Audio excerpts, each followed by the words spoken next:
Hello everyone, welcome to IKTab. So let's start with the newspaper analysis for 21st of February. Now सबसे पहले हम देखते हैं कि आज हमें कौन कौन से न्यूज को डिस्कस करना है।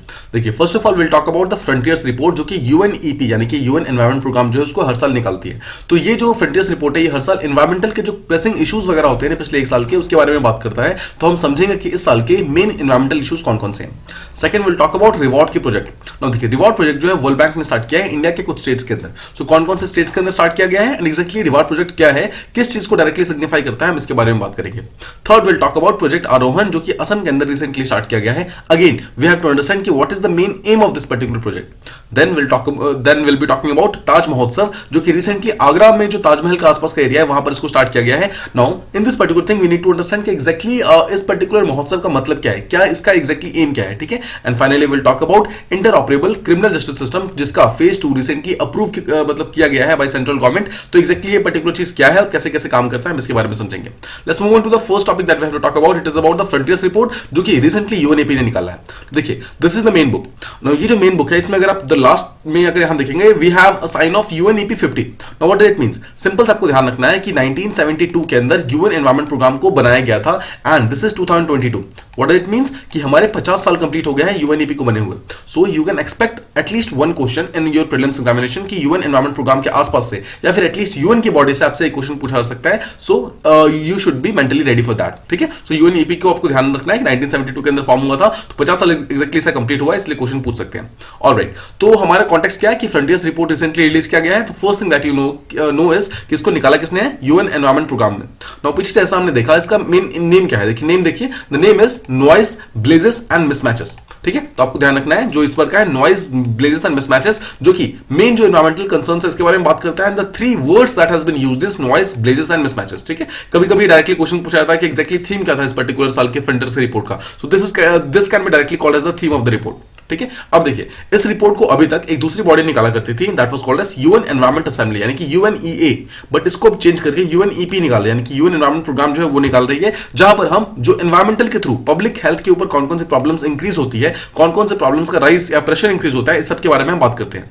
नाउ देखिए we talk about all those things जिसके कारण हमारा जो डेली का जो नेचुरल लाइफ साइकिल है मतलब ह्यूमंस का या फिर एनिमल्स का या फिर प्लांट्स का जो भी नेचुरल लाइफ साइकिल है जो डिस्टर्ब होता है जिस चीज के कारण हम उन सब चीजों के बारे में बात करते हैं इस पर्टिकुलर रिपोर्ट के बारे में, ठीक है। तो let's dive into this particular report. हम समझते हैं। देखिए फर्स्ट चीज तो आप समझ गए कि यूएनईपी जो है कुछ एनवायरमेंटल चैलेंजेस को बताएगा। इसका मतलब क्या है, बेसिकली वो अवेयरनेस रेज करना चाहता है कि एग्जैक्टली एनवायरमेंटल के कौन कौन से ऐसे इश्यूज हैं जो कि धीरे धीरे बढ़ रहे हैं। नाउ माइंड यू आपको एक चीज ध्यान रखना है, देखिए ऑल्दो हमारे पास ऐसे बहुत सारे रिपोर्ट है जो कि यूएन मतलब जो बेसिकली एनवायरमेंटल के आसपास कौन कौन सी प्रॉब्लम्स हो रही है इसके बारे में बात करती है। So what is special about this particular report. Now देखिए फ्रंटियर्स रिपोर्ट एक बिल्कुल अलग टाइप का रिपोर्ट है जो ऑल्दो प्रॉब्लम्स के बारे में बात तो करता है बट ये ऐसे प्रॉब्लम्स के बारे में बात करता है जो कि बहुत ही स्मॉल स्केल पे है। इसका मतलब क्या है, this report talks about those problems जो अभी तक इमर्ज नहीं हुए हैं, जो बहुत ज्यादा इमर्ज नहीं हुए हैं, मतलब वो भी बहुत ही स्मॉल स्केल पे हैं बट वो धीरे धीरे इमर्ज हो रहे हैं and those problems have the potential of racking global या फिर regional havoc. What it means? Simple words में समझिए, मतलब कुछ ऐसी प्रॉब्लम्स जो धीरे धीरे स्टार्ट तो हो गई है बट अभी वो प्रॉब्लम्स इतनी बड़ी नहीं हुई है बट उसके पास उस प्रॉब्लम्स के अंदर ऐसे पोटेंशियल है कि वो आगे जाकर अगले 10 से 20 सालों के अंदर वो प्रॉब्लम बहुत ज्यादा इंक्रीज कर सकती है। तो इसलिए जो फ्रंटियर्स रिपोर्ट है वो उसे पहले ही रोकना चाहता है, इसलिए वो उन प्रॉब्लम्स को मतलब ढूंढता है, उन प्रॉब्लम्स को फाइंड आउट करता है जो कि अभी बहुत ज्यादा बड़ी नहीं है, जिसको हम अभी इन्फेंट स्टेज के अंदर ही रोक सकते हैं, ठीक है। तो एग्जैक्टली हाइलाइट्स क्या क्या इस रिपोर्ट में हम उसको समझते हैं। तो देखिए जैसा मैंने आपको बताया कि 3 मेन प्रॉब्लम्स के बारे में बात करता है हर साल, मतलब हर साल ये 3 प्रॉब्लम्स बताता है जो भी इन्फेंट स्टेज के अंदर है और इसके अंदर पोटेंशियल है कि अगली 5 से 10 साल या फिर 15 साल के अंदर वो एक ग्लोबल लेवल पे एक बहुत बड़े प्रॉब्लम की तरह इमर्ज हो सकता है। Now the first one is urban noise pollution, ठीक है। और देखिए सिंपल वर्ड समझिए, first is noise pollution, second is deadly wild Fyers and third is बहुत सारे डिफरेंट टाइप के एनवायरमेंटल थ्रेट्स। तो ये 3 मेन प्रॉब्लम्स है जिसके बारे में बात की जा रही है। ये तीनों अभी मतलब इमर्ज हो रहे हैं, धीरे धीरे इमर्ज हो रहे हैं। ये अभी तक बहुत ज्यादा इंक्रीज नहीं हुए हैं बट अगर ये इंक्रीज हो जाते हैं तो प्रॉब्लम ज्यादा क्रिएट कर सकते हैं। तो देखिए जैसा मैंने आपको बात की नॉइज पॉल्यूशन, तो noise pollution basically urban areas के अंदर, ठीक है, पहला तो इस।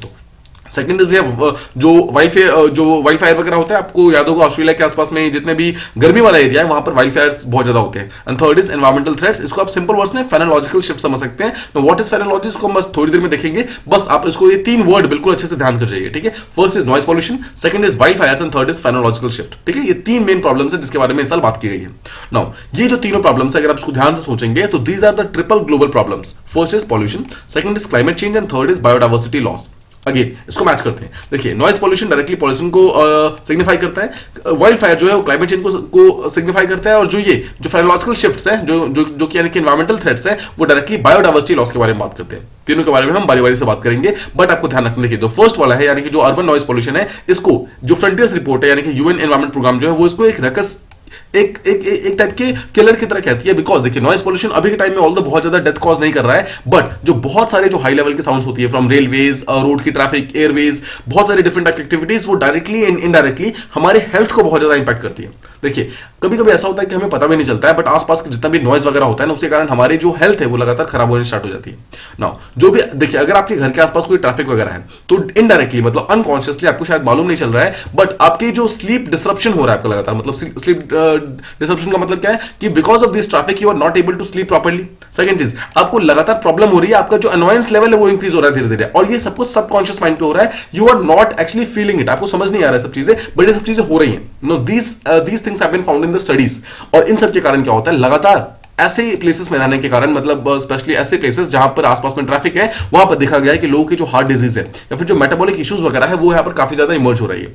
स्पेशली ऐसे लोग जो कि काफी पुअर हैं, जो कि रोड्स के आसपास में रहते हैं, ठीक है, या फिर जो मतलब बेसिकली हाईवेज के आसपास में जिनका घर वगैरह है, उन सब लोगों का जो स्पेशली जो एल्डर लोग हैं, मतलब जिनकी एज 60 प्लस है, उन लोगों को ये पर्टिकुलर चीज ज्यादा अफेक्ट कर रही है, स्पेशली साउंड पोल्यूशन वाला पार्ट। ठीक है, इसके लिए जो यूएन एनवायरमेंट प्रोग्राम का जो रिसेंट रिपोर्ट यानी कि फ्रंटियर्स रिपोर्ट आई है उसके अंदर ये सजेशन दिया गया है कि जब भी कोई पर्टिकुलर जो ब्यूरोक्रेट्स वगैरह है या फिर कोई भी जो इंडस्ट्रियलिस्ट वगैरह है, जब भी वो किसी सिटी को प्लान करते हैं, मतलब कोई शहर बनाने का प्लान करते हैं, तो ऑलवेज ट्राई टू क्रिएट एक नॉइज को रिड्यूस करने का कोई आप एक ऐसा तरीका फाइंड आउट कीजिए ताकि किसी तरीके से ना वहां का जो नॉइज पॉल्यूशन है उसको आप रिड्यूस कर सकें। इसके लिए देखिए इसको पहली बात तो एक प्रायोरिटी की तरह इसको देखना होगा। इसके लिए कुछ यहाँ पर स्टेप्स दिए गए हैं। पहला बात बोला गया है कुछ पॉजिटिव साउंडस्केप्स बनाने होंगे। इसका मतलब क्या है, सिंपल वर्ड्स में कुछ ऐसे आपको मैकेनिज्म्स बनाने होंगे जो या तो साउंड को एब्जॉर्ब कर ले, जो कि ट्रैफिक के साउंड को, या फिर उस साउंड को एक पर्टिकुलर जगह पर चैनलाइज कर दे। मतलब वो साउंड हर जगह पर पूरे शहर में अगर फैलेगा तो आसपास के जितने लोग हैं उनको इनडायरेक्टली अनकॉन्शियसली उनके प्रॉब्लम को डायरेक्टली इंक्रीज करता है, उनके हेल्थ को डायरेक्टली खराब करता है। तो उसके लिए कुछ एग्जांपल्स दिए हैं, जैसे green walls. What is green walls? Green wall का सीधा सा मतलब है बहुत सारे ऐसे ट्रीज का मतलब एक टाइप का आप मतलब लेयर्स बना सकते हो ना। What these trees do is वो डायरेक्टली नॉइस के जो भी वेवलेंथ वगैरह होती है उसको कहीं ना कहीं एब्जॉर्ब कर लेती है। Similarly we have tree belts, और third we have green spaces. हमें मतलब बेसिकली ओवरऑल अगर आप देखेंगे सिंगल फैक्टर जो हमें हेल्प कर सकता है that is to increase trees. मतलब अगर हम ट्रीज को इंक्रीज करेंगे तो ऑटोमेटिकली जो हमारा साउंड का लेवल है धीरे धीरे मतलब वो हो जाएगा, रिड्यूस हो जाएगा, बिकॉज वो उसको एब्जॉर्ब कर सकता है।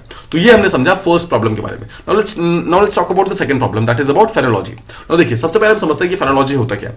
देखिए जैसे सपोज आप है, ठीक है, आप जब सुबह उठते हैं आप एक पर्टिकुलर रूटीन को फॉलो करते हैं। सिमिलरली एक प्लांट होता है, प्लांट जब भी सन आता है तो एक पर्टिकुलर रूटीन को फॉलो करता है। सिमिलरली जो एनिमल्स होते हैं वो जब सुबह उठते हैं तो एक पर्टिकुलर रूटीन को फॉलो करते हैं। तो these thing are called as recurring life cycle stages. मतलब लाइफ के हमारे वो चीजें जो कि रिकर होती है, मतलब बार बार होती है, हर दिन होती है, every single day, every single month, right, हर बार होती है।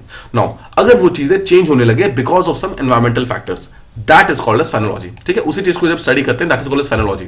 फिर से समझिए, आप डेली रूटीन में जो कुछ भी करते हैं, मतलब सिंपल वर्ड्स में जो भी चीज आप करते हैं, आप प्लांट्स, एनिमल्स, कुछ भी जो कि लिविंग ऑर्गेनिजम्स, अगर वो कुछ भी करते हैं, अगर उन डेली रूटीन के अंदर चेंजेस आने शुरू हो जाए because of some environmental factors, तो वो चीज मतलब उस चीज की स्टडी करना that is called as phenology. Again समझते हैं कि क्या है।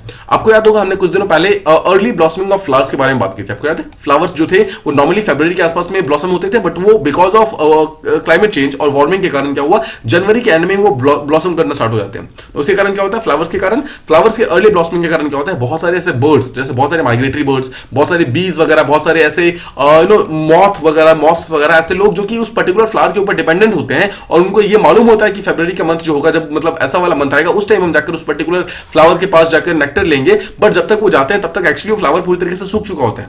राइट, आई होप आप समझ रहे हैं इस चीज को। Early blossoming of flower is example of climate change, और उसके कारण क्या हुआ है, प्लांट का जो खुद का साइकिल है वो कहीं ना कहीं चेंज हो गया है।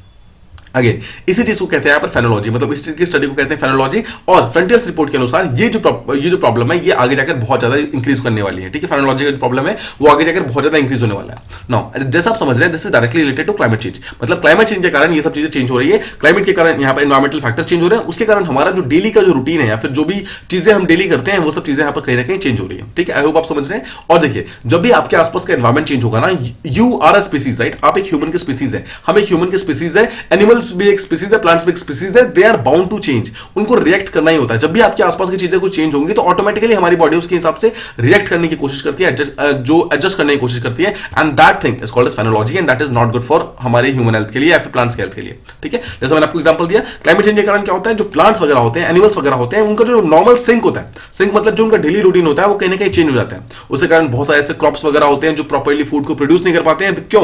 बिकॉज देखिए, क्रॉप्स को एक पर्टिकुलर टाइप का टेंपरेचर चाहिए होता है, एक पर्टिकुलर टाइप का प्रेशर चाहिए होता है, एक पर्टिकुलर टाइप का रेनफॉल चाहिए होता है। सोचिए, अगर वो चीज पूरी तरीके से साइकिल डिस्टरप्ट हो जाए, मतलब चेंज होना स्टार्ट हो जाए, तो वो जो क्रॉप्स को जो उनका जो परफेक्ट जो कॉम्बिनेशन चाहिए वो एक्चुअली वो कभी मिल ही नहीं पाएगा। उसके कारण क्या होगा, क्रॉप्स के यहाँ पे प्रॉब्लम बहुत ज्यादा इंक्रीज हो जाएगी। सिमिलरली हमारी जो खुद की जो हैबिटेट्स वगैरह हैं, जो हमारे ह्यूमंस की हैं, बर्ड्स की, एनिमल्स की हैं, उसके अंदर भी अगर चेंजेस आने स्टार्ट हो जाएंगे तो कहीं ना कहीं हमारी प्रॉब्लम्स है वो धीरे धीरे और ज्यादा इंक्रीज होनी स्टार्ट हो जाएगी।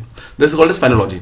अगर आप हमारे कुछ पास्ट एक्सपीरियंसेस को देखेंगे, देखिए समझिए, आप फेनोलॉजी का समझ गए, ठीक है, आप यहाँ पर जो अर्बन जो हमारा जो नॉइज वगैरह नॉइज पोल्यूशन है उसको समझ गए। अब जो थर्ड है, थर्ड को समझते हैं। थर्ड यहाँ पर है आपका वाइल्ड फायर। ठीक है, वाइल्ड फायर को समझते हैं। देखिए, वाइल्ड फायर में ये बोला गया है, अगर आप पिछले अराउंड 20 साल का रिपोर्ट देखेंगे, 2002 से लेकर 2016 तक के बीच का, तो ऑलमोस्ट 423 मिलियन हेक्टेयर्स इतना लैंड था जो कि बर्न कर दिया गया है because of wild fire.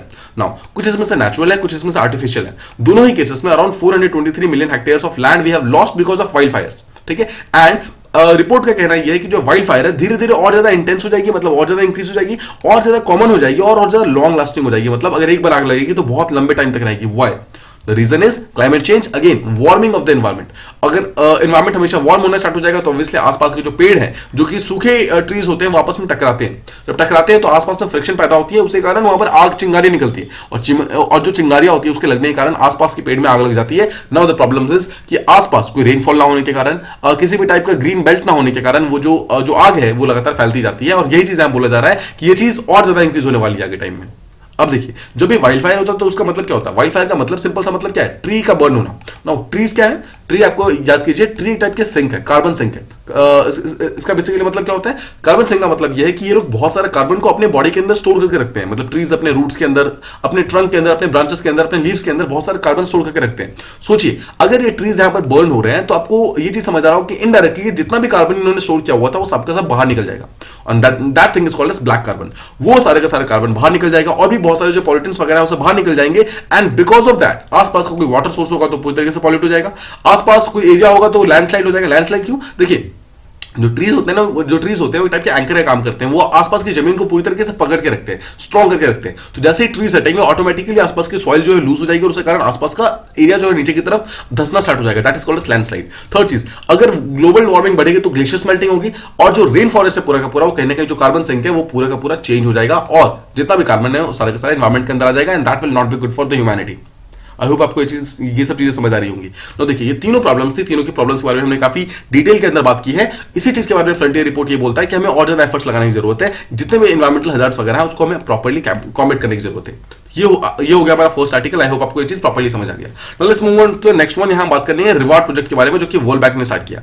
Context क्या है? कॉन्टेक्स्ट देखिए, वर्ल्ड बैंक जो ग्रुप है, एक जो गवर्नमेंट ऑफ इंडिया है, दो, और इसके अलावा दो state governments, Karnataka and Odisha, यानी कि 3 and 4। These 4 bodies they have combined to form और start to initiate a project called as reward project, जो जिसके अंदर अराउंड 115 मिलियन यूएस डॉलर जो है, इतना पैसा वर्ल्ड बैंक ने इन चारों, मतलब इन जो भी तीनों कम्युनिटीज इनको प्रोवाइड किया।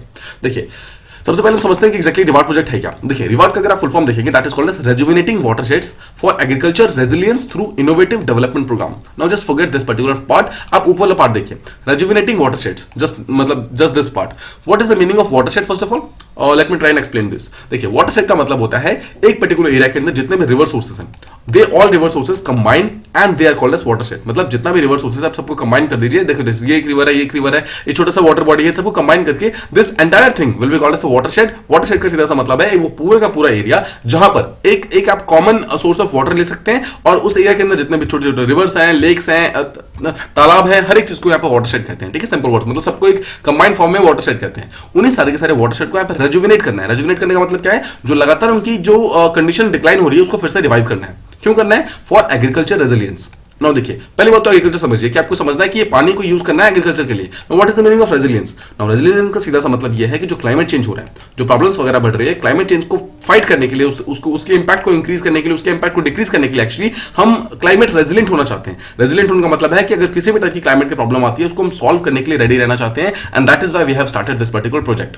ठीक है, आई होप आपको ये चीजें प्रॉपर्ली समझ आ रही हैं। देखिए, मेन आई होप आप उसका मेन नेम समझ गए कि वाटरशेड का जो मैनेजमेंट है उसको और ज्यादा इंप्रूव करना है, उसको और ज्यादा इंक्रीज करना है, जिसके थ्रू जो फार्मर्स वगैरह हैं वो और ज्यादा रेजिलिएंट हो सके क्लाइमेट चेंज को लेकर। मतलब जो भी फार्मर्स का क्रॉप वगैरह है वो रेडी रह सके, अगर किसी भी टाइप का क्लाइमेट चेंज होता भी है तो वो उनके पास इतना पानी रह सके, पानी को यूज कर सके। सेकंड चीज, जो भी फार्मर्स की इनकम वगैरह उसको ऑब्वियसली ये इंक्रीज कर सकता है। थर्ड चीज, अगर हम इन सारे के सारे जो पानी जो भी पानी का सोर्स है अगर वो खराब हो गया है, उस पानी के सोर्स को अगर हम दोबारा रिवाइव करके फिर से यूज करेंगे इरिगेशन के लिए, तो कहीं ना कहीं हमारी प्रोडक्टिविटी है वो भी कहीं ना कहीं इंक्रीज होनी स्टार्ट हो जाएगी। ये हमारा मेन एम है रिवार्ड प्रोजेक्ट के थ्रू। आई होप आपको रिवार्ड का मेन एम जो है वो समझ आ गया। नाउ रिवार्ड का जैसे मैंने आपको फुल फॉर्म बता दिया, आपको ये चीज समझ आ गई कि ये बेसिकली यहां पर जो इंडिया के दो मेन स्टेट्स है उसके अंदर ये मतलब फॉर्म होने वाला है। First is Karnataka and second is Odisha. Just remember these two मतलब names because this is going to be very very important. अब आपको ध्यान रखना है ये टोटल 6 साल का प्रोजेक्ट है, जिसके अंदर ये माना जाता है कि वर्ल्ड का one of the largest water management program है, जिसके अंदर काफी सारा वाटर को मैनेज किया जाएगा और फिर उसको यूज करके इरिगेशन के लिए पैसे को मतलब जो पानी है उसको ट्रांसफर किया जाएगा। नाउ इंडिया के अंदर जो हमारी नेशनल गवर्नमेंट है, it is being represented by ministry of rural development के अंदर एक डिपार्टमेंट है, department of land resources. Department of land resources है और जो वर्ल्ड बैंक है, दोनों साथ में मिलकर ओडिशा और कर्नाटक की हेल्प कर रहे हैं इस पर्टिकुलर चीज को प्रॉपर्ली यूटिलाइज करने के लिए। ठीक है, अब समझते हैं एग्जैक्टली फाइनेंशियल स्ट्रक्चर क्या है। देखिए, इसको समझने से पहले आप एक चीज समझिए, वर्ल्ड बैंक जो है, वर्ल्ड बैंक एक्चुअली अपने आप में एक पूरी की पूरी इंस्टीट्यूशन है। वर्ल्ड बैंक के अंदर और भी अंदर बहुत सारे डिफरेंट टाइप के इंस्टीट्यूशंस हैं, जिसमें से एक इंस्टीट्यूशन जो है that is called as IBRD। IBRD का फुल फॉर्म है international bank for reconstruction and development. Just remember this particular thing कि वर्ल्ड बैंक के अंदर ही एक बॉडी है that is called as IBRD। सो IBRD is not a independent body, it is actually a part of Actually, it is a part of World Bank. मैं आपको एक छोटा सा एग्जांपल देता हूं। जैसे सपोज देखिए, Indian government is the larger term. Indian government के अंदर we have a body called as RBI। Similarly we have a body called as ministry of finance. तो अगर मिनिस्ट्री ऑफ फाइनेंस और अगर आप RBI को देखेंगे, these two are not separate bodies, they are actually a part of जो Indian government है, right. Similarly IBRD is not a different body, it is actually a part of world bank group. ठीक है, आपको एक चीज पहली चीज तो ध्यान रखना। सेकंड चीज, ये वर्ल्ड बैंक का एक टाइप का लेंडिंग आर्म है। इसका मतलब क्या, एक टाइप का फाइनेंशियल आर्म है। सिंपल वर्ड्स में समझिए कि वर्ल्ड बैंक किसी को जो पैसा प्रोवाइड करता है that is given through IBRD, मतलब international bank for reconstruction and development के थ्रू वो पैसा दिया जाता है। अगेन एग्जांपल देखिए, मान लीजिए कि इंडिया जैसे नेपाल है, नेपाल को अगर मान लीजिए बोलता है कि हम तुमको 500 मिलियन रुपीस दूंगा, ठीक है, मतलब इंडिया नेपाल को 500 मिलियन रुपीस देगा। नाउ एग्जैक्टली क्या इंडिया अपने पैसों मतलब क्या इंडिया अपने जो इंडिया का जो पॉकेट है उससे देगा? नहीं, इंडिया RBI को बोलेगा या फिर इंडिया यहाँ पर जो मिनिस्टर ऑफ फाइनेंस है उसको बोलेगा कि आप हमारे बदले का 500 जो मिलियन डॉलर्स है वो आप डायरेक्टली नेपाल को देता हूं। Now this is how it is done. मतलब इंडियन गवर्नमेंट RBI या फिर जो मिनिस्टर ऑफ फाइनेंस यानी कि जो भी उनके फाइनेंशियल बॉडी है उनको बोलेगी। सिमिलरली वर्ल्ड बैंक का जो फाइनेंशियल बॉडी है that is called as IBRD यानी कि international bank for reconstruction and development, and that particular जो पार्ट है यानी कि ये जो पार्ट है वर्ल्ड बैंक का, ये एक्चुअली पैसा प्रोवाइड करता है। तो just remember this fact, this is very important कि IBRD जो है this is not an independent institution, this is a part of world bank. ठीक है, तो इसने रिसेंटली बोला है कि 115 मिलियन जो डॉलर्स हैं वो ओडिशा एंड कर्नाटका और इंडिया को दिए जाएंगे और ये सब पैसा यूज किया जाएगा वाटरशेड के डेवलपमेंट में। टोटल 15 साल के लिए लोन दिया गया है। मतलब वर्ल्ड बैंक जो है ये फ्री में पैसा नहीं दे रहा, ऑब्वियस सी बात है, 15 साल के लिए दिया जा रहा है। और इसके बाद 15 साल के अलावा we have a 4.5 years grace period. What is the meaning of grace period? Simple words में मतलब टोटल जो हमारा लोन को रिपे करने का टाइम है वी हैव 15 प्लस 4.5 इयर्स यानी कि ऑलमोस्ट 19.5 इयर्स हमारे पास टाइम है। इतने साल में हम लोन को वापस कर सकते हैं, मतलब जो भी पैसा वगैरह वापस कर सकते हैं सिंपल टर्म्स में। ठीक है, अब समझते हैं। देखिए, कर्नाटका को यहाँ पे अराउंड 60 मिलियन डॉलर्स मिलेंगे, मतलब मैक्सिमम पैसा जो है कर्नाटका को मिलेगा। सेकंड नंबर पे ओडिशा को अराउंड 49 मिलियन डॉलर्स मिलेंगे एंड जो बाकी 6 मिलियन डॉलर्स रहते हैं that will be given to the central government यानी कि डिपार्टमेंट ऑफ लैंड रिसोर्सेज, और डिपार्टमेंट ऑफ लैंड रिसोर्सेज को जहां भी सही लगेगा वो पैसे को यूज करेगी। सो मैक्सिमम अमाउंट ऑफ पैसा is given to Karnataka, second number पे ओडिशा, थर्ड नंबर पे सेंट्रल गवर्नमेंट। ऑब्जेक्टिव क्या है? ऑब्जेक्टिव जैसा हमने पीछे देख लिया, वाटर और लैंड को कंजर्व करना है ताकि जो सॉइल का रन ऑफ है उसको हम रोक सके, जो रेन वाटर वगैरह उसको हम हार्वेस्ट कर सके, जो नेचुरल वेजिटेशन है उसको हम रीजनरेट कर सके, मतलब फॉरेस्ट वगैरह फिर से लगा सके, एंड फोर्थ चीज जो आसपास का जो ग्राउंड टेबल है उसको फिर से रिप्लेनिश होने से बचा सके। मतलब क्या है, जो ग्राउंड टेबल है उसको हम पूरी तरीके से डिस्चार्ज होने से बचा सके और उसके अंदर पानी फिर से भर सके। नाउ इसके अलावा जितने भी स्टेट गवर्नमेंट है, जितने भी सेंट्रल गवर्नमेंट है, सबकी कैपेसिटी को और ज्यादा इंप्रूव करना चाहता है ताकि वो लोग और बेटर तरीके से वाटरशेड मैनेजमेंट और डेवलपमेंट प्रोग्राम्स को अच्छे तरीके से डेवलप कर सके और उनको लोगों तक पहुंचा सके। ये मेन एम है इस पर्टिकुलर जो हमारा इंस्टीट्यूशन है। ठीक है, अब क्वेश्चन कम्स कि वाटरशेड डेवलपमेंट से एक्जेक्टली हमें हेल्प कैसे मिलेगी। देखिए समझिए, ऐसी कम्युनिटी जो कि रेनफॉल के ऊपर डिपेंडेंट है, जैसे सपोज कि रेनफॉल के ऊपर अगर डिपेंडेंट है, अगर रेनफॉल नहीं होगी तो उनके पास पानी कहां से आएगा? देन वहां पर ये वाटरशेड मैनेजमेंट यानी कि जहां पर भी मान लीजिए कि किसी ने रेन वाटर हार्वेस्टिंग कर रखी है तो उसने काफी सारा पानी जमा कर रखा है तो डायरेक्टली उस पर्टिकुलर वाटर को इरिगेशन के लिए यूज कर सकते हैं। सिमिलरली कोई लेक्स वगैरह प्रेजेंट है, लेक को वगैरह प्रॉपर्ली रिवाइव करके रखते हैं, उनका जितना भी पानी वगैरह उसको साफ सुथरा रखते हैं, तो ऑब्वियसली आप इस पर्टिकुलर मेथड के थ्रू क्या है उस पर्टिकुलर वाटर को टाइम आने पे जो आपका इरिगेशन वाला पार्ट है उसके अंदर आप यूज कर सकते हैं। ठीक है, सो बेसिकली जितने भी रेनफेड जो कम्युनिटीज वगैरह होती है उसके अंदर ही काम आ सकती है। और सेकंड चीज, जब बारिश नहीं भी हो रही है उस टाइम फार्मर्स की जो लाइवलीहुड है, जो इनकम वगैरह है, उसको रिड्यूस होने से आप बचा सकते हैं इस पर्टिकुलर प्रोग्राम के थ्रू। ठीक है, सिमिलरली तो कि बहुत सारे डिफरेंट स्टेट्स वगैरह भी हैं, वो लोग भी ऐसा ही कुछ प्लान कर रहे हैं। लेट्स सी कि और कौन कौन से स्टेट करते हैं, बट फिलहाल आपको मतलब सिंपल वर्ड्स में समझना है कि वाटरशेड मैनेजमेंट का सीधा सा मतलब यह है कुछ साइंटिफिक अप्रोच को यूज किया जाएगा वाटरशेड को डेवलप करने के लिए, मतलब आसपास के लेक्स, रिवर्स, इन सबको मर्ज करने के लिए और इन सब एरिया को प्रॉपर्ली डेवलप करने के लिए।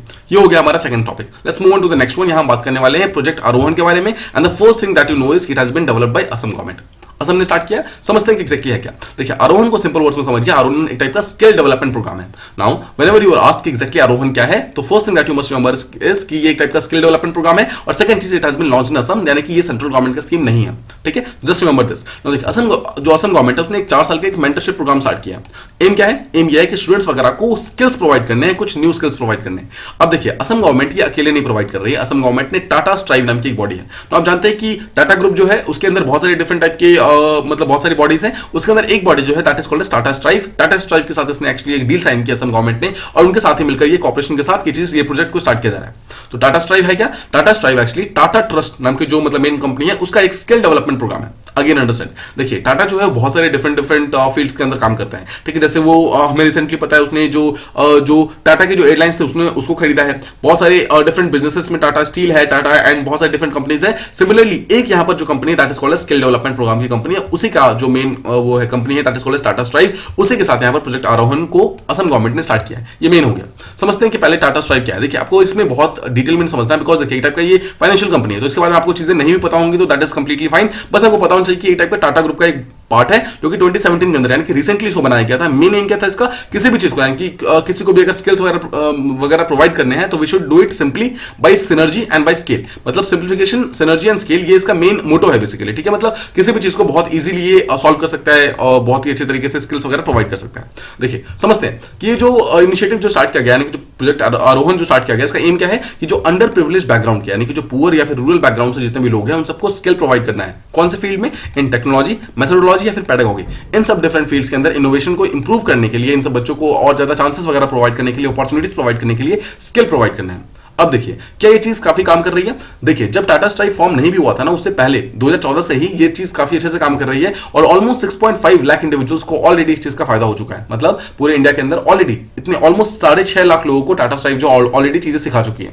ठीक है, तो आपने जैसा देखा कि Tata strive is a part of what? It is a part of Tata community initiative trust नाम की एक बॉडी है। बट सिंपल फॉर्म में आप समझिए कि टाटा ग्रुप जो है उसकी कंपनी के मतलब उसी का एक पार्ट है टाटा स्ट्राइव। उसका मेन काम क्या है? यूथ को स्किल करना, उसको एंटरप्रेन्योरशिप के लिए और ज्यादा डेवलप करना, एम्प्लॉयमेंट के लिए डेवलप करना और बेसिकली कम्युनिटी के एंटरप्राइज के मतलब पूरी कम्युनिटी को साथ लेके चलना, इस चीज के लिए उसको पूरी तरीके से डेवलप करना। ठीक है, अब देखिए हमें पता है कि जो हमारा आसपास का वर्क एनवायरमेंट है वो लगातार चेंज हो रहा है। कैसे? हमें पता है कोविड के कारण जो हम ऑफिस से पूरी तरीके से वर्क फ्रॉम होम पे शिफ्ट हो गए और ऐसे बहुत सारे चेंजेस वगैरह हुए हैं पिछले कुछ सालों के अंदर, जहां पर हमें समझना है कि जो वर्क एनवायरमेंट है वो लगातार चेंज हो रहा है। और वर्क एनवायरमेंट जो चेंज हो रहा है उसके हिसाब से हमें भी खुद को चेंज करना होगा, राइट? हमें भी खुद को डेवलप करना होगा। तो ये चीजें भी यहाँ पर जो ये टाटा स्ट्राइव नाम की कंपनी है वो सिखाती है कि एक्जैक्टली कैसे हम अपने स्किल्स वगैरह को डेवलप कर सकते हैं, ताकि जो भी चेंजेस वगैरह हो रहे हैं उसके हिसाब से हम खुद को एक्युमुलेटाइज करें, खुद को चेंजेस करें और उसके हिसाब से हम आगे वाली लाइफ के अंदर आगे बढ़े। ठीक है, ये हो गया हमारा third topic. Let's move on to the next one. ये बहुत ही छोटा सा टॉपिक है। देखिए, ऑल्दो ये बहुत ज्यादा इंपॉर्टेंट नहीं है बट मैंने इसको चूज इसलिए किया है आज because I wanted to tell you something कि एग्जैक्टली ताज महोत्सव में क्या नहीं होता है। ठीक है, आई वांटेड टू मतलब इसमें तो एक चीज तो हम समझने वाले हैं कि ताज महोत्सव में क्या क्या होता है, but the more important thing is कि ताज महोत्सव में क्या नहीं होता है, हम इसके बारे में समझेंगे। ठीक है, ऑलराइट, सो स्टार्ट करते हैं। ताज महोत्सव रिसेंटली 20 मार्च से लेकर 29 मार्च तक मतलब चलने वाला है। इस चीज के लिए यहाँ पर शेड्यूलिंग की गई है। पहले इसका डेट 18 फरवरी के आसपास था बट ऑब्वियसली इसको चेंज कर दिया गया था because of UP elections and all. ठीक है, that is not important. The point being, इसको 20 मार्च को स्टार्ट किया गया और 10 दिन का कल्चरल फेस्टिवल है जो कि आगरा के अंदर हर साल किया जाता है। ठीक है, सो हर साल किया जाता है यानी कि एनुअल है। इसके कारण ये इंपॉर्टेंट तो होता है बट हम समझते हैं इसका एग्जैक्टली मेन नेम क्या होता है। देखिए, ताज महोत्सव नाम से आपको पता चल रहा है, ताज मींस ताजमहल। आगरा से आपने कंफर्म ले लिया होगा कि एग्जैक्टली ताजमहल के आसपास होता है। ठीक है, सो ताजमहल के आसपास में एक दूसरा प्लेस है, वहीं पर ये होता है। ठीक है, समझते हैं इसका मेन नेम क्या है। इसका मेन नेम ये है कि उस पूरे एरिया के अंदर कोई भी art, craft, government, culture festival, इन सब चीजों को एक टाइप का कॉमन ये जगह प्रोवाइड करता है जहां पे सारे के सारे लोग आ सकते हैं, अपनी अपनी चीजों को शोकेस कर सकते हैं। ठीक है। अब इसे एक टाइप का महोत्सव यानी कि मेला समझ सकते हैं सिंपल वर्ड्स में, ठीक है। What is the meaning of this government? देखिए गवर्नमेंट आपने देखा होगा कि कुछ ऐसे जगह होते हैं जहां पर फूड के स्टॉल्स लगे होते हैं ना, बहुत सारे फूड के स्टॉल्स जहां पर डिफरेंट डिफरेंट वैरायटीज के फूड्स वगैरह मिलते हैं, that thing is called as government, ठीक है। ऑलराइट, तो ये ताज महोत्सव का मेन एम है जहां पर आर्ट क्राफ्ट इन सबको यहां पर डेवलप करने की बात की जा रही है। और समझते हैं इसके बारे में। इस बार का जो एम है वो ये है, आजादी के अमृत महोत्सव संग ताज के रंग, ठीक है। ये है नॉट इंपॉर्टेंट। ताज महोत्सव 1992 के अंदर इसको स्टार्ट किया गया था। एम क्या है? एम ये है कि आसपास के जितने भी क्राफ्ट्समैन वगैरह हैं, जितने भी काम करने वाले लोग हैं, उन सबको एक टाइप का प्लेटफॉर्म प्रोवाइड करना है ताकि वो लोग अपने अपने स्किल्स को यहाँ पर शो कर सकें। तो बहुत सारे डिफरेंट डिफरेंट जो लोग वगैरह हैं वो यहाँ पर आते हैं, अपने अपने स्किल को यहाँ पे शो कर सकें, मतलब शो करते हैं। तो ताज महोत्सव को आप एक टाइप का मेल्टिंग पॉट समझ सकते हो। What is melting pot? एक ऐसा घर है जिसके अंदर बहुत सारी डिफरेंट चीजें आती हैं। तो एक ऐसा प्लेस है जहां पर बहुत सारे डिफरेंट ट्रेडिशंस, बहुत सारे डिफरेंट सिविलाइजेशंस, इन सब के लोग आते हैं और अपना कल्चरल परफॉर्मेंस शो करते हैं। मतलब यहाँ पर सिर्फ एक महोत्सव यानी कि मेला के अराउंड मतलब के अलावा यहाँ पर बहुत सारे डिफरेंट टाइप के कल्चरल वो सब चीजें होती है, डांस ड्रामा ये सब होता है, जहां पर not only domestic but also some international artist वगैरह भी आते हैं। This is one thing that is important कि ताज महोत्सव के अंदर बहुत सारे इंटरनेशनल आर्टिस्ट वगैरह भी आते हैं। इसका मेन नेम क्या है? मेन नेम इसका ये है कि टूरिज्म को डेवलप करना है। और सेकंड, लखनऊ के आसपास में यानी कि यूपी का जो लखनऊ वाला पार्ट है उसके आसपास में यू मस्ट बी नोइंग कि नवाबी स्टाइल हुआ करता था। Now Lucknow is called as the city of nawabs. तो जो नवाबी स्टाइल जो था ना, उस चीज को फिर से रिवाइव करने की कोशिश की जा रही है। इस चीज के कारण भी ताज महोत्सव को कहीं ना कहीं मनाया जाता है। नाउ ये अगर आप इसको एक बिगर पिक्चर में देखेंगे तो कहीं ना कहीं ताज महोत्सव जो है हमारे इंडिया के डिफरेंट कल्चर्स को एक जगह पे लेकर आता है। इसका मतलब क्या है कि इंडिया के अंदर क्राफ्ट वर्क्स में, आर्टिस्ट्री में, क्यूजीन्स में, कल्चर में कितनी रिचनेस है, इन सब चीजों को यहाँ पर कहीं ना कहीं शो करता है, ठीक है। अब यहां पर जैसा हमें पता है कि एवरी महोत्सव के अंदर क्या होता है, बच्चों के लिए एक अलग सेक्शन होता है। तो बच्चों के लिए और बहुत डिफरेंट एजेस के लिए हर एक चीज के लिए होता है, जहां पर क्लासिकल चीजें, इंडिजिनियस चीजें और डिफरेंट जो आर्ट के बहुत सारे जॉनर्स वगैरह होते हैं, every single thing is present. इसके अलावा देखिए इंडिया के ऑलमोस्ट इंपॉर्टेंट जितने भी आर्टिस्ट वगैरह हैं सबके सब यहाँ पर आते हैं और बहुत different dance drama music everything को यहाँ पर शो करते हैं, ठीक है। यहाँ पर बहुत सारे डिफरेंट टाइप के आर्ट्स वगैरह शो होते हैं। नाउ ये सब तो हमने समझ लिया। नाउ यहाँ पर एक चीज आप समझ सकते हैं कि जितने भी लोकल यहाँ पर आर्टिस्ट वगैरह हैं उन सबके लिए एक बहुत ही इंपॉर्टेंट प्लेटफॉर्म है जहां पर ये लोग आ सकते हैं, अपने टैलेंट्स वगैरह को शो कर सकते हैं। Now one thing that is important है कि ताजमहल के जस्ट पास में there is a village called as Shilpgram. Now this Shilpgram is the place जहां पर एक्चुअली ताज महोत्सव होल्ड किया जाता है। नाउ देखिए यहाँ पर हमने एवरी सिंगल थिंग जो कि ताज महोत्सव के लिए इंपॉर्टेंट था हर चीज समझ ली। नाउ व्हाट इज इंपॉर्टेंट है? द इंपॉर्टेंट थिंग इज कि यहां पर क्या नहीं होता है। Let's understand this. क्या मैं आपको एग्जैक्टली बताना चाहता हूं? देखिए आपने ये समझ लिया कि यहां पर आर्ट की मतलब आर्ट एंड क्राफ्ट की बहुत सारी चीजें आती है, यहां पर कुजीन्स आते हैं, बहुत सारे डिफरेंट आर्टिस्ट वगैरह आते हैं, सब आते हैं। द पॉइंट इज कि Taj Mahal is not about Taj Mahotsav is not about Taj Mahal. This is the thing that I want to tell you कि ताज महोत्सव जो है वो ताजमहल के लिए नहीं है। ताज Mahotsav is actually for art and craft. So UPSC can simply ask a simple सा क्वेश्चन कि Taj Mahotsav is to show the richness and cultural diversity of the Taj Mahal? No, it is not. Taj Mahal is not the only thing that is being shown in this particular Taj Mahotsav. Taj Mahal से बहुत ज्यादा है ये this particular thing, ठीक है। So just remember this particular thing कि ताज महोत्सव is एक टाइप का melting pot है जहां पर different cultures, different cuisines, different crafts, every single मतलब चीजें जो है यहाँ पर आती हैं। This is not just about the Taj Mahal, ठीक है। तो आई होप आपको ये चीज प्रॉपर्ली समझ आ गया होगा। तो this is the main question जो कि आपसे पूछा जा सकता है। ऑलराइट, नाउ जो हमारा आज का फाइनल आर्टिकल उसको समझते हैं। We have to talk about interoperable criminal justice system.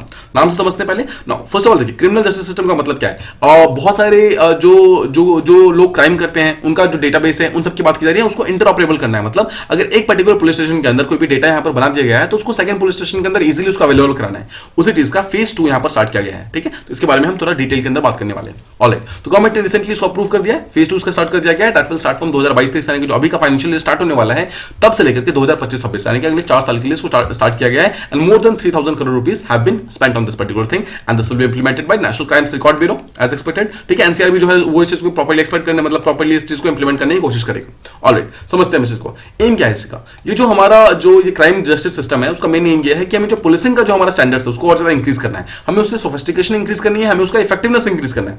Now ये एक टाइप का सेंट्रल सेक्टर स्कीम है। ना आपको याद होगा हमने कुछ दिनों पहले बात की थी what are the two type of schemes, one is called as sector scheme and one is called as sponsored scheme. Now what is the difference between central sector scheme and central sponsored scheme?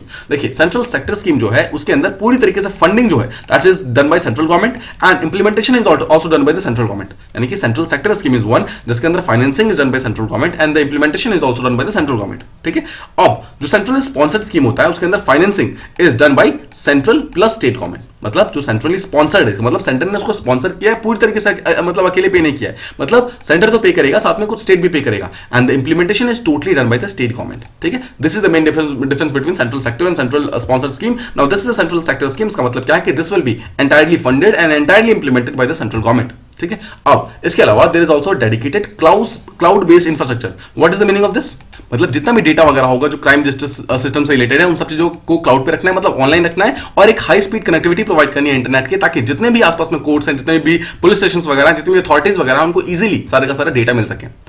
ये जो ICJS है वो actually nation का जितना भी data वगैरह है उन सबको इंटीग्रेट करने की बात करता है, स्पेशली क्रिमिनल जस्टिस डिलीवरी से रिलेटेड जितना भी मतलब डेटा वगैरह, जितना कोई भी कहीं पे क्राइम हुआ है, क्रिमिनल्स हुआ है, उनके मतलब अलावा जितनी भी इंपॉर्टेंट चीजें डेटा वगैरह प्रेजेंट है, हर एक चीज को यहाँ पर कनेक्ट करने की बात करता है, इंटीग्रेट करने की बात की जाती है। तो यहाँ पर देखिए 5 मेन पिलर्स हैं। फर्स्ट इज अबाउट पुलिस यानी कि जितना भी आपका मतलब criminal crime tracking and network system, आपको याद होगा CCTNS, हमने इसके बारे में बात की है, जिसको NCRB स्टार्ट कर रहा है। इसके अंदर क्या हुआ, डिफरेंट पुलिस स्टेशन वगैरह सबको यहाँ पर एक जगह पर मर्ज कर दिया गया है। सेकंड, जो फॉरेंसिक लैब्स वगैरह है जो कि इन डेटा को एनालाइज करते हैं, उसको इसके अंदर मर्ज किया जाएगा। थर्ड, कोर्ट्स को मर्ज किया जाएगा। फोर्थ, पब्लिक प्रोसिक्यूटर यानी कि वो वकील, वो जज, मतलब वो वकील जो कि उस पर्टिकुलर कन्विक्ट के साथ खड़ा है। And fifth is prison. इन पांचों ही पार्ट्स को एक साथ में एक सिंगल प्लेटफॉर्म के ऊपर कंबाइन कर दिया जाएगा on a platform called as ICJS। I hope आपको अब ये चीजें समझ आ रही है कि एक्जैक्टली इसका मेन काम क्या है। ऑलराइट, अब समझते हैं। देखिए एक चीज तो हम समझ गए कि इसको NCRB इसको इंप्लीमेंट करने वाला है। NCRB will do it with the help of national informatics centre, NIC के साथ में मिलकर इसको काम करेगा, जहां पर डिफरेंट यूनियन जो यूनियन टेरिटरीज वगैरह हैं, डिफरेंट स्टेट्स वगैरह हैं, सबके सब मिलकर साथ में काम करेंगे। तो जैसे हमने बात की, दिस इज द फेज 2। तो what was the phase 1? Phase 1 जो है जिसके अंदर डिफरेंट IT सिस्टम्स वगैरह बनाए गए थे, बहुत सारे IT सिस्टम्स, कंप्यूटर्स वगैरह एवरी सिंगल पुलिस स्टेशन के अंदर ये सब इंस्टॉल किए गए थे। इसी चीज को यहां पर पूरी तरीके से स्टार्ट किया जा रहा है, अप्रूव किया जा रहा है फेज 2 के अंदर। ठीक है, तो जो चीजें ऑलरेडी लगी हुई हैं उसी चीज को यहां पर पूरी तरीके से स्टार्ट किया जा रहा है और उसको इंक्रीज किया जा रहा है फेज 2 के अंदर। तो फेज 2 के अंदर एक नया कंसेप्ट लाया गया of one data one entry. What is the meaning of one data one entry? Just suppose एक पर्टिकुलर पर्सन है, उसने कहीं एक जगह पर चोरी किया, अगर वो चोरी के लिए पकड़ा गया है तो उसके अगेंस्ट जो भी कंप्लेंट वगैरह फाइल की जाएगी, that will B file just in a single police station. Now लेकिन वो पर्टिकुलर जगह पर देखिए, एक जगह पर डेटा एंट्री तो कर दी, but that particular data will be available at all the police stations. समझ रहे हैं आप इस चीज को? मतलब एक जगह पर उस डेटा को लिखा गया है, एक जगह पर उस डेटा को फीड किया गया है, but that particular data will be available and enrolled at every single police station. मतलब हर जगह पे वो प्रेजेंट होगा, and that is the meaning of one data one entry. मतलब उसी डेटा को बार बार यहां पर नोट डाउन करने की जरूरत नहीं है। Finally let's talk about NCRB यानी कि नेशनल क्राइम्स रिकॉर्ड ब्यूरो। जिसको 1986 के अंदर स्टार्ट किया गया था by ministry of home affairs, और इसका हेडक्वार्टर कहां पर है? दिल्ली के अंदर प्रेजेंट है। Now again let me reiterate the point कि जितने भी हमारे एक्सटर्नल सिक्योरिटी का प्रॉब्लम होता है, ठीक है, external that is done by ministry of defence. Ministry of defence उससे डील करता है, बट जितना भी हमारा इंटरनल प्रॉब्लम्स होता है, जितना भी इंटरनल सिक्योरिटी का इशू होता है, that is actually dealt by ministry of home affairs. ठीक है, ये मेन दो मेन चीजें हैं, always remember this particular thing. Alright, अब NCRB जो है उसके पास बहुत सारा डेटा वगैरह प्रेजेंट है of all the criminals, all the crimes, उन सबका डेटा प्रेजेंट है इन CCTNS। What is CCTNS? पीछे हमने बात की, क्रिमिनल्स जो क्राइम का जो ट्रैकिंग नेटवर्क सिस्टम है, उसके अंदर सारा डेटा प्रेजेंट है, और इसके थ्रू क्या हुआ, जितने भी पुलिस स्टेशन वगैरह सबको यहां पर एक जगह मर्ज कर दिया गया है। Now, apart from this, one thing that you must remember about NCRB is कि 1953 से वो तब से मतलब देखिए ये चीज जो है वो क्राइम्स इन इंडिया नाम का एक टाइप का रिपोर्ट है जिसको निकालता है। मतलब even before NCRB was setup, मतलब NCRB देखिए, अगर आप ध्यान देखिए NCRB 1986 में सेटअप किया गया था, बट NCRB जो है मतलब NCRB के होने से पहले जो पुलिस डिपार्टमेंट थी वो क्राइम्स इन इंडिया नाम का एक रिपोर्ट निकाला करती थी, मतलब एक टाइप का जो रिपोर्ट है वो निकालती है, और उसको 1986 में बनने के बाद NCRB ने फिर पूरी तरीके से टेक ओवर कर लिया। दिस इज वेरी इंपॉर्टेंट, अगर हमारे लॉ एंड ऑर्डर के सिचुएशन को समझना है तो दिस पर्टिकुलर रिपोर्ट यानी कि crime in India is very important. तो ये थे हमारे सारे के सारे टॉपिक्स। आई होप आपको सारे टॉपिक्स प्रॉपर्ली समझ आ गए होंगे। आज कुछ रिवीजन के क्वेश्चन है, आप उसे ट्राई कर सकते हैं। द फर्स्ट क्वेश्चन इज कि who releases the frontiers report. Second is which are the three main challenges as per the frontiers report. Third question is which states are part of the reward project. Fourth is which is the financing arm of the world bank project, जो world bank group होता है। Next question is what is the aim of project Aarohan. Next is कि एक true false का statement है, that is Taj Mahotsav is organised each year to showcase the beauty of Taj Mahal, true या false. And the last question is कि who publishes the report crime in India. ठीक है, ये कुछ क्वेश्चन हैं जिसको आपको डायरेक्टली ट्राई करना है। ऑलराइट, जो कल के क्वेश्चन थे उसे हम रिवाइज कर लेते हैं। द फर्स्ट क्वेश्चन वाज कि name 3 nocturnal pollinators. The first thing is what is nocturnal pollinator. Simple words में वो सारे के सारे मतलब चीजें, वो सारे के सारे बर्ड्स, एनिमल्स जो कि रात के टाइम में, नॉक्टर्नल टाइम में, मतलब रात के टाइम में एक्टिव होते हैं, उस टाइम पॉलिनेशन करते हैं। तो we have simple examples of moths, bat, beetles, और भी बहुत सारे हैं, but these are the 3 main. ठीक है, सेकंड इज एक्विया जेनेटा। नाउ एक्विया जेनेटा रिसेंटली सीन इन न्यूज़ क्या था, एक टाइप का मॉथ है। ठीक है, आपको याद होगा, हमने कल इसके बारे में बात की थी। Third is Falkland island disputed है between which 2 countries, UK and Argentina. You must remember this particular thing, this is very important. Next is which are the 2 countries where wild polio is still prevalent. आपको याद होगा, पाकिस्तान, अफगानिस्तान के अंदर recently ये चीज आई है, और कौन सी कंट्री जिसके अंदर रिसेंटली आई है, दैट इज मालावी। ठीक है, मालावी जो कि अफ्रीकन कंट्री है, वहां पे ये चीज रिसेंटली आई है। तो question comes which are the neighboring countries of Malawi. We have 3 neighboring countries, we have Zambia, Mozambique and Tanzania, ये तीनों इसके के मेन नेबरिंग कंट्रीज हैं। Next is FTO with RGO नाम का एक टर्म है जो रिसेंटली सीन इन न्यूज था कि what is it related to. Now that is directly related to जापानी इंसेफेलाइटिस। जापानी इंसेफेलाइटिस का एक रिसेंट यहाँ पर क्योर मिला है and that thing is called as FTO with RGO. Type का मतलब क्योर नहीं है, टाइप का उसको फाइंड आउट करने का एक सिंपल सा मेथड है। The last question was कि lymphatic filariasis is caused by which mosquito vector? We must remember कि एनोफिलिस का जो मतलब मॉस्किटो वेक्टर है उसके थ्रू इस चीज को कॉज किया जाता है। तो ये थे हमारे सारे क्वेश्चन एंड सारे के सारे जो भी हमने टॉपिक्स डिस्कस किए। आई होप आपको सारी चीजें प्रॉपर्ली समझ आ गई होंगी। If you have any doubt please do mention them in comment boxes. I will try my best to reply them to as soon as possible. I hope आपको ये वीडियो अच्छे से समझ आ गई होगी। Till next video, bye.